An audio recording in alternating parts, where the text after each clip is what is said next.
22 जनवरी को अयोध्या में रामलला की प्राण प्रतिष्ठा होने वाली है और इसको लेकर तैयारियां जोरों पर हैं और हर किसी को इस दिन का बेसब्री से इंतजार है।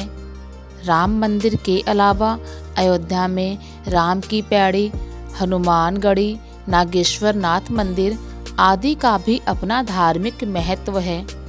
लेकिन क्या आपको पता है कि अयोध्या नगरी कब और किसने बसाई थी? भगवान श्री राम की पवित्र नगरी के रूप में मशहूर अयोध्या हिंदुओं के लिए खास महत्व रखता है। अयोध्या एक प्राचीन नगरी है जिसे भगवान राम की नगरी होने के कारण एक धार्मिक नगरी भी माना जाता है।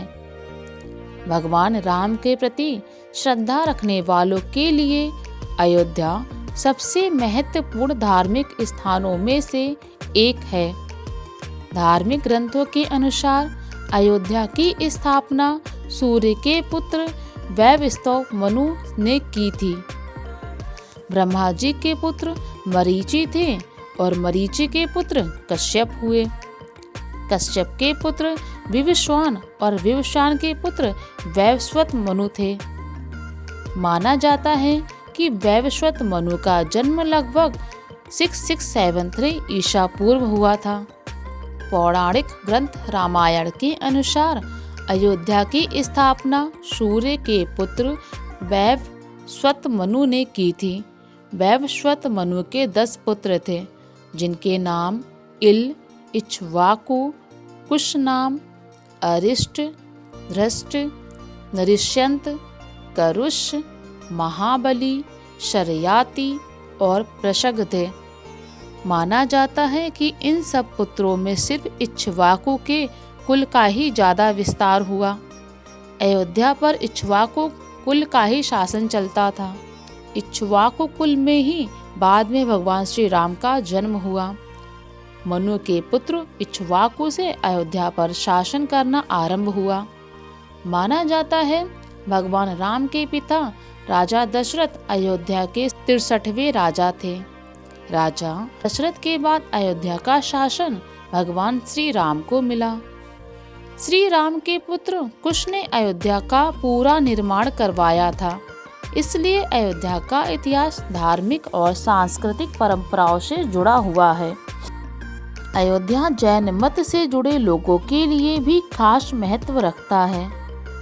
जैन मत के अनुसार 24 तीर्थंकरों में से 5 तीर्थंकरों का जन्म अयोध्या में हुआ था।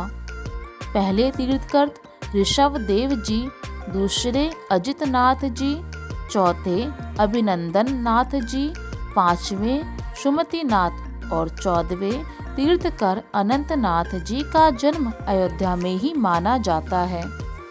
रामलला की प्राण प्रतिष्ठा को लेकर अयोध्या में इस वक्त तैयारियां जोरों पर हैं। इस दिन को भव्य बनाने के लिए देश भर के राम भक्त अपने हिसाब से तैयारी कर रहे हैं। लेकिन अब भगवान श्री राम की 823 फीट ऊंची मूर्ति खबरों में है, जिनको बना रहे हैं गुरुग्राम के मूर्तिकार। अयोध्या में रामलला के प्राण प्रतिष्ठा के लिए तो मूर्तियां बनकर तैयार हैं, साथ ही भगवान श्री राम की एक 823 फीट ऊंची मूर्ति भी तैयार हो रही है, जो दुनिया की सबसे ऊंची मूर्ति होगी। इस मूर्ति को गुरुग्राम के मूर्तिकार नरेश कुमावत द्वारा बनाया जा रहा है।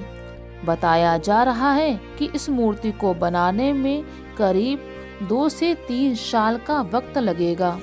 इस मूर्ति को बनाने में करीब 3000 करोड़ रुपए का खर्च हो सकता है। इस मूर्ति को बनाने में कई हजार टन धातु का इस्तेमाल किया जाएगा। आपको बता दें कि श्री राम की मूर्ति बनाने से पहले भी नरेश कई मूर्तियां तैयार कर चुके हैं, जो देश में नहीं विदेशों में भी स्थापित है। 823 फीट ऊंची श्री राम की मूर्ति को सरयू नदी के तट पर स्थापित किया जाएगा। राम मंदिर के गर्भगृह में प्राण प्रतिष्ठा के लिए 3 मूर्तिकारों ने 3 अलग अलग मूर्तियां बनाई हैं। इन तीनों मूर्ति में किसी एक मूर्ति को गर्भगृह में प्राण प्रतिष्ठा में स्थापित किया जाएगा। आपको बता दें कि मूर्तिकार अरुण योगीराज और जी.एल. भट्ट ने राम भगवान की श्याम रंग की मूर्तियां बनाई हैं, तो वहीं राजस्थान के सत्यनारायण पांडे ने भगवान राम की श्वेत रंग की मूर्ति बनाई है। इन तीनों मूर्तिकारों में से किसी एक मूर्ति का चयन राम मंदिर ट्रस्ट कमेटी द्वारा किया जाएगा। ये तो पहले ही बता चुके हैं कि तीर्थ नगरी अयोध्या को सतयुग में वैवस्वत मनु ने बसाया था। यहीं प्रभु श्री राम का जन्म हुआ, जिसका जिक्र वाल्मीकि की रामायण में भी है। सालों तक चले राम राज्य के बाद जब श्री राम ने जल समाधि ले ली तो अयोध्या नगरी सूनी हो गई। पौराणिक मान्यताओं के अनुसार उज्जैनी के राजा विक्रमादित्य जब यहाँ आखेट करने आए तो उन्हें उजाड़ भूमि पर कुछ चमत्कार दिखाई देने लगे। खोज की तो पता चला कि ये श्री राम की अवध भूमि है। इसके बाद उन्होंने यहाँ श्री राम के भव्य मंदिर का निर्माण कराया, जिसमें काले रंग के कसौटी पत्थर वाले 84 स्तंभ थे। समय समय पर यहाँ राजाओं ने मंदिर की देखभाल की, लेकिन 14वीं शताब्दी में जब भारत में मुगलों का शासन हुआ तो श्री राम जन्मभूमि को नष्ट कर वहां बाबरी मस्जिद बना दी गई। 1525 में राम जन्मभूमि मंदिर को बाबर के सेनापति मीर बांकी ने ध्वस्त करवाया था। बाबरी मस्जिद की 3 गुंबद थी, जिसके बाहरी हिस्से में एक चबूतरे में श्री राम के बाल स्वरूप की पूजा होती थी। इसे राम चबूतरा कहते थे। लेकिन 1949 में बाबरी मस्जिद के मुख्य गुंबद के ठीक नीचे वही मूर्ति निकली जो सदियों से राम चबूतरे पर विराजमान थी। बाबरी मस्जिद और राम जन्मभूमि मंदिर पर सालों चले विवाद के बाद आखिरकार श्री राम की अपने जन्म स्थली पर प्राण प्रतिष्ठा हो रही है। राम मंदिर के लिए कुल 67 एकड़ जमीन है, जिसे 2 एकड़ में मंदिर बन रहा है।